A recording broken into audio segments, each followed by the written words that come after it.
இன்னைக்கு அரிசி மாவை வச்சு எப்படி முறுக்கு பண்ணுறது, பொட்டுக்கடலை மாவு சேர்க்கலை, உளுந்த மாவு சேர்க்கலை, இது வெறும் அரிசி மாவு மட்டும் வச்சு எப்படி முறுக்கு பண்ணுறதுன்னு செய்து காட்டுறேன். முறுக்கு பண்ணுறதுக்கு 4 கப்பு அரிசி மாவு, பச்சரிசி மாவு, 1 ஸ்பூன் எள்ளு, 1/2 ஸ்பூன் ஓமம், ஜீரகம் 1 ஸ்பூன், 1/2 ஸ்பூனு பெருங்காயத்தூள், உப்பு தேவைக்கு தகுந்த மாதிரி உப்பு போட்டுக்குருவோம். இது கூடவே 100 வனஸ்பதி ஊற்றிக்கிடுவோம்.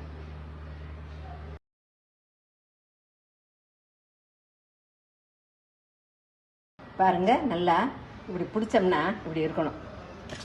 இப்போதான் நம்மளுக்கு கரெக்டான பக்குவம் வந்திருக்கு. இன்னும் கொஞ்சம் கொஞ்சமாக தண்ணி தெளித்து நல்லா பிசைஞ்சு